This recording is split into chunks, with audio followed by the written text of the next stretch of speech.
Hey everyone, Andrew here, and it's time for another manga review. This is one that I have talked about a lot. I have probably mentioned it in past videos. I can't say which ones, but there's probably a few. And I love this series, and I will probably talk about this series for the rest of my life. And it makes me sad that everyone kind of just listens to the premise and goes, well, that's stupid, I'm never going to read that. That just doesn't even sound interesting. Because to me, this sounded like super intriguing of like, what in the world is this? What are they going to do with this? But I just kind of wanted to talk about it and try and explain what about it I think is good and really interesting. So the name of this series is Midori no Hibi, or Midori Days. And this is the story. I can sum this story up basically in one sentence. This is a story about a girl who loved a boy so much that she transformed into his right hand. I'm 100% serious. This is the 100% plot of the story. And a lot of you are already like, I'm done. Nope, no interest, no interest. Just hear me out. Okay, so this is a weird premise. This is probably one of the weirdest premises ever for a series. But is it the weirdest out there? Let's see. No, because we live in a world where there's Bobobo, which is about a guy fighting people with his nose hair who want to take over the world and shave everyone bald. We live in a world where things like that exist. The premise of this is one of the most bizarre. And beforehand, it's like she doesn't actually turn into his physical right hand, she becomes this. Yeah. And it's kind of interesting. To be 100% honest, this is the only bizarre thing. The rest of the series is played very straight. The plot of Midori Days is we follow a high schooler named Seiji Sawamura, and he is a high school delinquent tough kid who basically fights off all of the bullies in all the schools. He's the toughest kid in the entire area because he beats people with his demon right fist. Is just constantly getting fights, but he also uses his power to protect the weaker students from bullies. And he has one heart desire, which is he wants a girlfriend, he wants someone to love, he wants someone to be with him, but every girl that he expresses an interest in, every girl he tries to get with, turns him down, hates, and just breaks his heart, and he just is afraid he will always be alone, and he just goes home one night and is just crying and begging for someone out there to remotely ever, it's like, will anyone ever love me, will anyone ever care about me, and he hears a small voice say, I love you, and he's like, who said that? And a voice says, me, I did. And he looks down, and his right hand is turned into a girl. And her name is Midori Kasugana. And she's a real girl. She's not an imaginary thing. She was a real girl who had always loved Seiji from a distance. But she is very shy and unable to say that.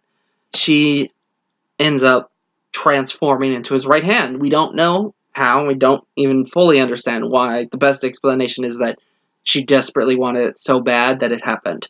He's immediately freaked out and doesn't want to deal with this and is trying to get rid of her. So his best friend shows up and he's like, hey, I have these two hot girls who wanted to meet you and they're really interested. And he's like, oh yeah. And he wraps up Midori in this super tight bandage so she can't say or do anything to cause any trouble. Two girls come in and he's like, oh, where'd my friend go? And they're like, oh, he's fine. He's just, he'll be by shortly. And one of the girls is getting super close to Seiji and is flirting with him. And you see behind him the other girl has gotten up and is holding a giant kendo stick and is ready to smash it over his head. And she screams, these are for our boyfriends who you've been beating the crap out of. And before Seiji even realizes what's going on, Midori does. She jumps. She uses her strength to jump the hand out and blocks the hit with her own body. And the two girls basically pull out weapons and are ready to fight, and Seiji runs past them and goes into the kitchen. He's like trying to get at through the bandages to see Midori, and he just pulls out a giant kitchen knife and just looks at the girls and looks at the knife, and he goes, we're just gonna have to cut this out. Cut this open. And both of the girls freak out because he has demon eyes and demon face and just run and cuts her out of it, and it's like she's alive, she's fine, she's just bleeding a little, and he bandages her up, and no, it's like, okay, so it's like we'll have to find a way to balance this to make this work. So the next day, Midori and Seiji try to go to Midori's house to try to get her to go back into her body. And Midori doesn't want to, but she begrudgingly leads him to her house, where turns out she lives in a mansion. She's got this big family, and the mother greets them at the door, leads them in because she recognizes Seiji's name. It's like, I daughter mentioned you, or we found a box with your name in it, type of thing. She leads them to a Midori, and she's in her bed, in the bed, and she's been in a coma. And the mom leaves, and Seiji's like, okay, and it's like, all right, now it's like, all right, I don't know if this will work, but Midori, try touching your body, and that might be able to will yourself back into your body. And he pulls back the sheet, and Midori's naked under there, and Midori's like freaks out and is like covering his eyes with her little hands, and he's like, I don't want to see, just do it. And she's like literally she's groping herself trying to do this, but the mom comes in, and all she sees is something that looks like a hand groping her naked unconscious daughter, and chases him out of the house. To which I say, is the mom kind of, I think the mom's very much the villain of this part. Not the villain, but there's something really wrong with this thinking. Okay, your daughter went into a coma. You've had multiple doctors come visit your daughter. Why is she naked? If she fell asleep naked, okay. That's kind of understandable. Why is she still naked? Why didn't you put clothes on her when the doctors came? Why isn't she at least in a paper gown? Why, if you know your daughter's naked, did you invite a strange boy that you've never met into the house? And then leave him alone in a room with your unconscious naked daughter? The fuck is wrong with you, parent? Yeah, no, that always makes me like, that's just like one of those super gets on my nerves of why in the world was this. And I understand why, because it's funny. Because it is funny, but Seiji and Midori now know that we can't just shove Midori back into her body. We just have to wait for things to turn out and go the other way. We get introduced to a bunch of the new side characters. The first one we're kind of introduced to is Takako, and she is the class rep of Seiji's class. Basically, she detests Seiji because he is a bully and a thug to her. But a bunch of bullies show up at the school looking for him, and he's like, I'm not getting involved with this, and tries to leave. And Takako goes to face them and tries to scare them off with words, which doesn't work for them. Then Seiji comes and rescues them. And then she gets captured again, and he has to go and rescue her a second time. They capture Takako and Seiji's best friend, and he has to rescue them. But he also knows he can't just beat the crap out of them because they'll just keep coming back. So he just lets them beat the crap out of him and saves the two of them. And Takako doesn't understand this, and he's like, well, and explains that. And Takako starts to realize that starts getting feelings for Seiji. And Seiji is completely oblivious to this, but Midori is not. She notices this, and she's like, well, I guess I have a rival in love, but Seiji is mine. We are also introduced to Seiji's older sister named Ren. She used to be a very powerful street gang leader, like one of the mythical, never defeated type of gang leaders, like Great Teacher Onizuka was. But now she's just kind of a wandering businesswoman who just shows up every couple months to Seiji's place, drinks all of his alcohol, takes his allowance, and then beats the crap out of him. But she is one of the few people who find out that Midori is part of Seiji's hand, and she and Ren and Midori actually hit it off really well, and you find out that Ren actually does super care about her brother, who, when he was super young, used to get picked on all the time.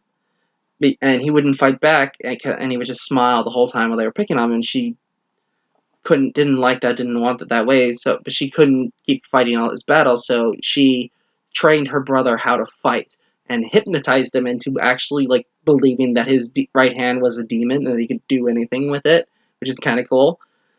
And is part of the reason why Seiji is as tough a person as he is. That said, he always loses to Ren.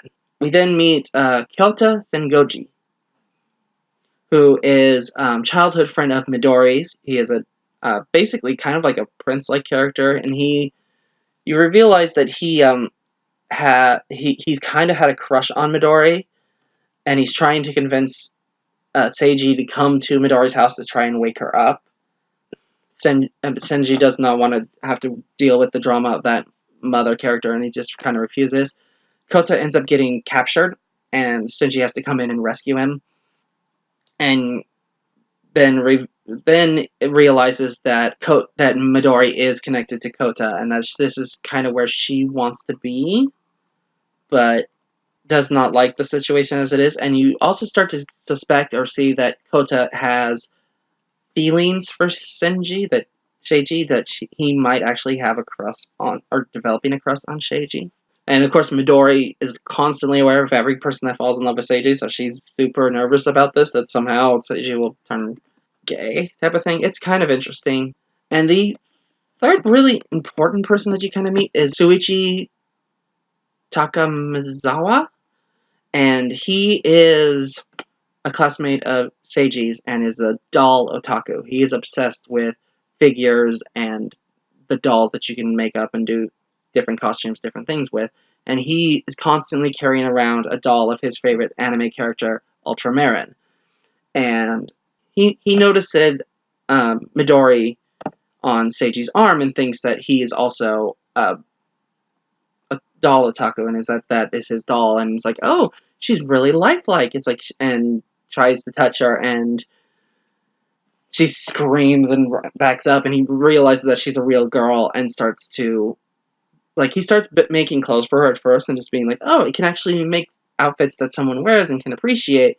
And he slowly starts to fall for Midori and tries to convince her to leave Seiji and become his right hand, and because she'd be perfect for him because she's everything that he loves. She's cute, she's small, she's, all this stuff.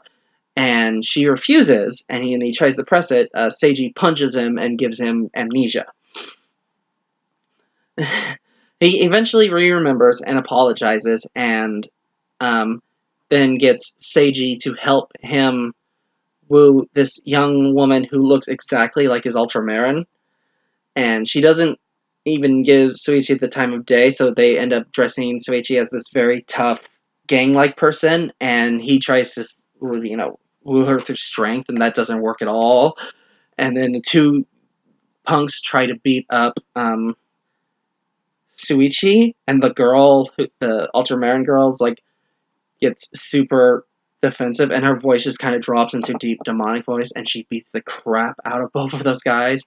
And she's like, now you're all mine, to Suichi, and he's like, no, you're not my cute Ultra-Marin, I don't know where you are, and runs away, and she comes chasing after him. And it's just this really cute, bizarre thing. And yeah, the manga and the anime kind of goes into this thing where it's like every episode or every part is just this little story where it's very typical kind of high school kind of stories of like, oh, this girl asked me on a date and she has all of these plans of what she wants us to do, but the guy is an idiot and never necessarily works the way she wants and all that. But it's all little stories like that, and you get some interesting tidbits into Midori and into Seiji. One of the best ones is it all turns out to be a dream sequence, but there's an episode and a part of the manga where Seiji and Midori switch, so Midori becomes the body and Seiji becomes the hand. And it's easy to follow in the manga, but in the anime it's a little bizarre. You have to get to the end and realize it was a dream, where you realize you're watching two different versions of the same dream. It's just how they react to it and what they go out and do. And it's like, one is just like, oh, we're just gonna go out and have, ice cream and relax and have fun. And the other one's like, oh, no, we gotta get me some clothes, we gotta do, You gotta get Seiji outfitted, which is just funny because you just have this long sequence of Midori putting Seiji in different cosplays, basically, as her hand, and just like Kamen Rider Seiji and cute Otaku Boy Seiji, and it's just the bizarre and hilarious part. Like, it's a bizarre situation with normal kind of plot lines, but sometimes has bizarre, interesting reactions to things, which is super cool. One of the things I will talk about, which is there is a difference here between the manga and the anime, in that because the manga is a little bit longer, the anime is pretty short, there are certain characters that just kind of get left out, and certain things that just kind of get left out. In the manga, there's a character, the only real super important character that got cut out of the anime is Lucy Winlad, who is an American exchange student, who basically ends up becoming like the fourth person in this love triangle, who's like, she's interested in Seiji kind of, but she's so much more interested in Takako. Really, it's just there as the comedic relief. There's lots of fun things, but it's also kind of tough, kind of interesting. And sadly, she got cut out of the anime, but honestly, she's not that important, and that she's the most important character got cut, but she's not necessarily that important. One of the things that happens in the manga that I did not like, and I'm glad they did not do it in the anime, is at a certain, like halfway through the manga, Midori wakes up in her own body and spends 6 or 7 hours back in her own body, and it's like, she's like, I'm so cold, I don't like it here, I miss the warmth that I felt in that other place that I don't remember, because she can't remember being Seiji's right hand, but she just remembers feeling warm and happy. And the mom is just like so happy that her daughter's healthy again and doing well, and then Midori is so sad and so obsessed with going back to what she was that she comas herself again and travels back into Seiji's arm. Honestly, for me, that weakens the plot a little bit, because in the anime, that doesn't happen. She only goes back to the body once, and she doesn't necessarily ever have even the chance to go back to that. But it's that it's because it then leaves that thing of like, anytime that she gets depressed or doesn't know doesn't know she can deal with being regular person, she could just knock herself out and turn back into Seiji's hand. And that just adds a level of this where it's like, ooh. Plus, it's super like depressing to have. Like, I feel bad for the mom character in that situation. Like, I don't feel bad for her in the other situation because she brought that on herself. But it's like you're watching your daughter, and it's like, oh yeah, she's fine, everything's okay, and she's in a coma again. But yeah, so that sort of thing. And this isn't a super long series. Like, the manga's only around 8 books, and the anime is 13 episodes. But honestly, for me, like, this is a perfect length of an anime. It's just, every episode is interesting. Every episode has something going for it. It's got a lot of characters, lots of stories, and lots of different arcs that you get to see. One of my favorite things that they did with the animation that I love is in the second episode where they're trying to explain, where his Seiji's best friend is trying to explain to everyone how he broke his hand, which is why it's now in the cast, which is actually hiding Midori. And it's like, you got in a fight with a Yakuza in his car, and he drove at you, and you punched so hard that you punched through the front of the car, through the hood, and nailed him in the face. And it's like, the are you saying? This is bull. It's like, that's ridiculously stupid. But it's just super funny and super interesting. I'm going to say spoilers right now, because I'm going to talk about the end of the series. Because, to me, this is one of the best finales for an anime I've ever come across. I absolutely love this finale. It is the perfect culmination finale. So if you are interested in this series and want to get this sounds even remotely interesting to you, I do highly recommend it. I would love for you to watch it. I recommend stopping this video here and watching it and then coming back here and my thoughts on it, but you kind of already have. So spoilers ahead. The thing that we knew had to happen eventually does happen, where Midori leaves Sanji's hand and returns to her body. Seiji wakes up and she's gone, and he's confused, but also somewhat happy because he's finally free. in his brain. So he's like, oh, I can go do all the things I couldn't do before. I can get back all the porn she threw out. I can go back and fight people again, and starts falling back into his old habits. But he's also lost the heart and the kindness and some of the stuff that he'd been showing recently, because he no longer because something's missing. The part of his heart that was having him be this nicer, better person because of Midori is gone, and he's just kind of heartbroken and angry and mad. And he finds her little journal that she's been keeping, and he's flipping through it and reading through it and realizing that everything that she said is true, and that she did love him, and that he felt the same, and that he's starting to feel the same about her. And he's just sad and mad that she's gone and doesn't know how to deal with it, so he goes and starts fights. And Takako shows up and is like, what happened to you? Why did you go back to this? You were doing so great. I was falling, I've loved you for some time now. And he listens to it, and he has to tell her that his heart is already in what belongs to someone else. And it's heartbreaking for her, but she goes, okay, then you need to go and get this person, because if this person is what you need, then you need to go and get her back, type of thing. And you can tell this breaks her heart to do this, but she lets him go, and he goes off and runs to Midori's mansion. And he gets to the gate, and Kota is out front, and he's like trying, and Sanji wants to kind of go in, but he's afraid about what happened with the mother, and he's just like, kind of decides at the last minute to not do this. And Midori sees him from the window, and she again does not remember anything that happened. She just remembers the warmth and misses it, and is depressed after waking up. Sees Sanji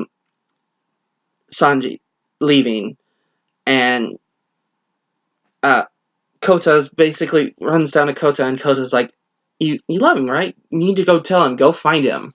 And so she takes off running, and she and them just kind of pass each other, and it's one of those, they don't meet up, and Sanji ends up going to this place that he went with Midori, which she said was her favorite place, which was this fountain, and he's just sitting there staring out into the town, and Midori comes up behind him, and she's like, Seiji, I know you don't know who I am, but I've been in love with you for a very long time, and I understand if you can't love me back, and Sanji's like, I've been in love with you for a long time too. And they meet up and connect, and it's this beautiful, loving, heartfelt moment. And it's just like, and then you get this end credits, which is them going to school and getting together, and you get to see all the people that they met and interact with, and what's going on with them, and the relationships that they're in. And it's just beautiful, heartwarming, perfect ending for this. And part of the reason I love this, and because this sounds like a very simple finale, and it kind of is, but this is also how the anime ends. And animes rarely end this well. Most animes just kind of stop, or have a very they lose something. Like this, granted, I mean, it is only 13 episodes versus any other series, which is 20 to 100 plus episodes. But this one is like the perfect contained small series. It's just beautifully told, beautifully animated, beautifully done. I honestly say without hesitation that I prefer the anime to the manga. Because the manga, the additional characters don't add much, and there's everything that you need is in the anime. And plus, you don't have that weird her waking up halfway through and then deciding, nope, I'd rather be a hand and going back to sleep thing. But honestly, highly love this series. I will talk about this series for the rest of my life. It is a great series with a bizarre premise. And I acknowledge and I'm understanding if this premise is too freaking bizarre for you. That's fine. But a lot of people just hear it and they just don't even give this a chance. And I honestly say this deserves at least a look. Because it is a beautifully told romance story. It's hilarious. It's well animated. It's got great characters, great cast. Just absolutely amazingly told series, and I just loved every moment of it. Plus, I also super recommend, even if you just want to look it up, the English outtakes are freaking hilarious because you just have like parts where it's like Seiji's just singing, "Oh, look at the water, love you, Midori." It's just bizarre and hilarious. I just laugh my butt every time I see them. But yeah, that's my review of Midori Days. Absolutely beautiful series. Highly recommend. And once you get used to the premise, which honestly, once you get over the slight bizarreness of it, the rest of the series is pretty normal. Pretty makes a lot of sense. It's just guy and girl stuck together, and just was a little bit more bizarre than if she was a ghost or something. So yeah, highly recommend. Happy reading.